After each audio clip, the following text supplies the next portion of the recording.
Chapter 4. Conspiracy.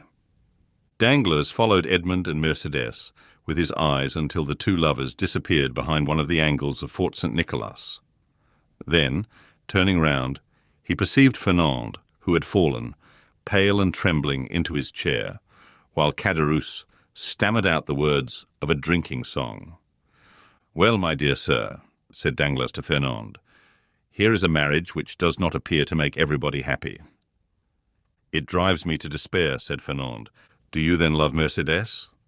"I adore her." "For long?" "As long as I have known her, always." "And you sit there tearing your hair instead of seeking to remedy your condition. I did not think that was the way of your people." "What would you have me do?" said Fernand. "How do I know? Is it my affair? I am not in love with Mademoiselle Mercédès, but for you, in the words of the gospel, seek, and you shall find. I have found already." "What?" "I would stab the man, but the woman told me that if any misfortune happened to her betrothed, she would kill herself." "Pooh! Women say those things, but never do them. You do not know Mercédès. What she threatens she will do." "Idiot," muttered Danglars. "Whether she kill herself or not, what matter, provided Dantès is not captain?" "Before Mercédès should die," replied Fernand, with the accents of unshaken resolution, "I would die myself." "That's what I call love," said Caderousse, with a voice more tipsy than ever. "That's love, or I don't know what love is." "Come," said Danglars, "you appear to me a good sort of fellow, and hang me, I should like to help you, but—" "Yes," said Caderousse, "but how?" "My dear fellow," replied Danglars, "you are 3 parts drunk. Finish the bottle, and you will be completely so. Drink then, and do not meddle with what we are discussing, for that requires all one's wit and cool judgment." "I, drunk," said Caderousse. "Well, that's a good one. I could drink 4 more such bottles. They are no bigger than Cologne flasks. Père Pamphile, more wine." And Caderousse rattled his glass upon the table. "You were saying, sir," said Fernand, awaiting with great anxiety the end of this interrupted remark. "What was I saying? I forget. This drunken Caderousse has made me lose the thread of my sentence. Drunk, if you like. So much the worse for those who fear wine, for it is because they have bad thoughts which they are afraid the liquor will extract from their hearts." And Caderousse began to sing the 2 last lines of a song very popular at the time. "Tous les méchants sont buveurs d'eau. C'est bien prouvé par le déluge." "You said, sir, you would like to help me, but—" "Yes, but I added, to help you, it would be sufficient that Dantès did not marry her you love, and the marriage may easily be thwarted, methinks, and yet Dantès need not die." "Death alone can separate them," remarked Fernand. "You talk like a noodle, my friend," said Caderousse, "and here is Danglars, who is a wide-awake, clever, deep fellow, who will prove to you that you are wrong. Prove it, Danglars. I have answered for you. Say there is no need why Dantès should die. It would indeed be a pity he should.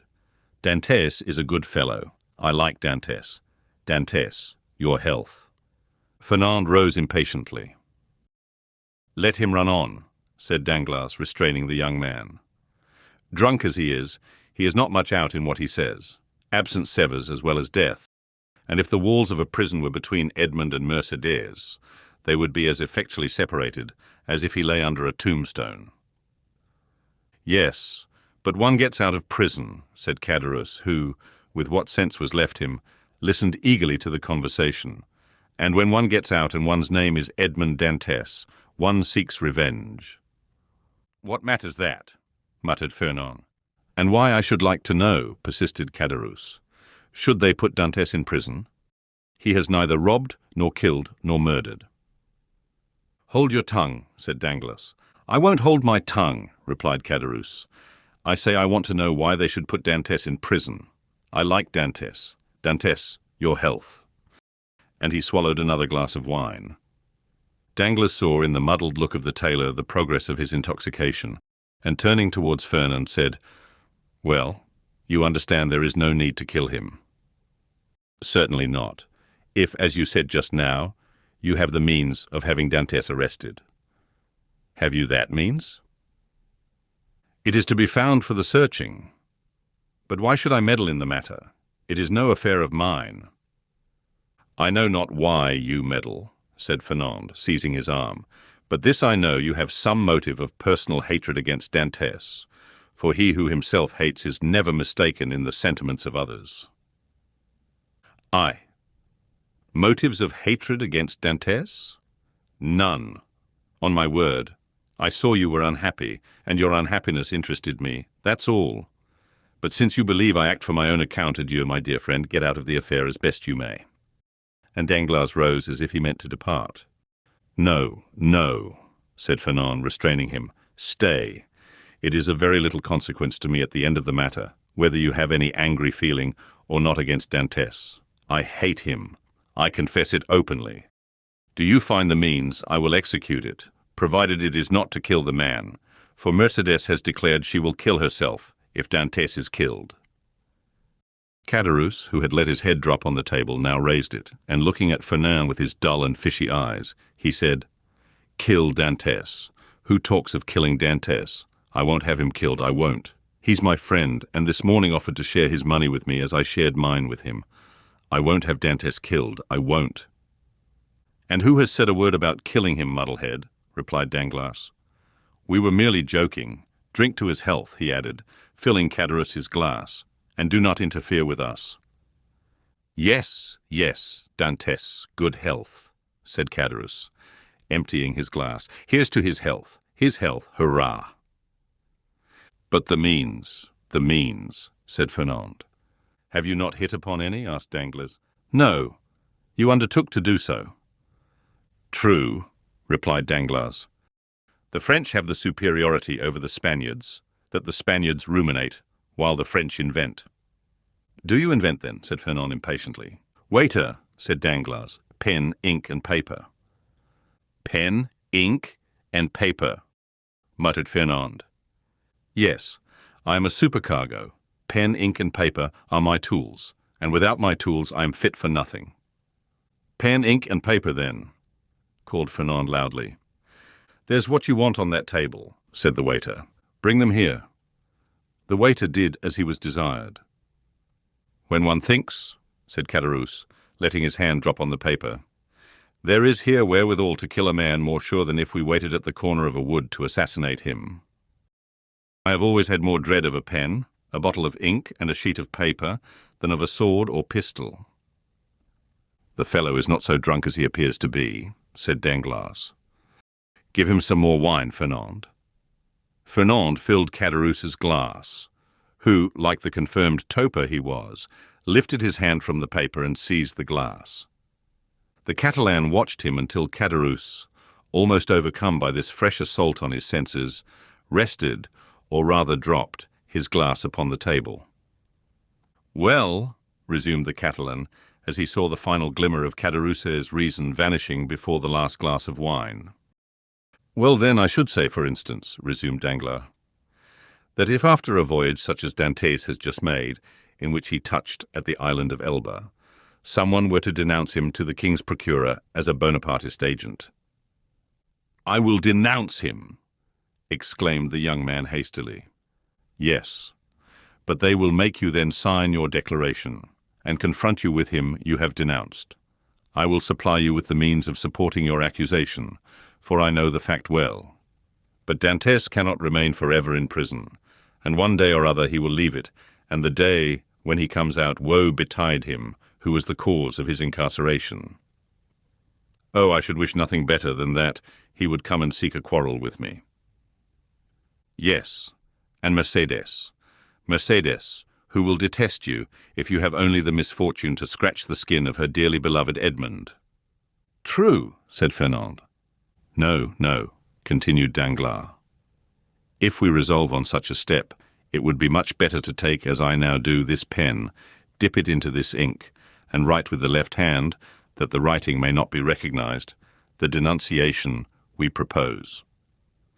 And Danglars, uniting practice with theory, wrote with his left hand, and in a writing reversed from his usual style, and totally unlike it, the following lines, which he handed to Fernand, and which Fernand read in an undertone.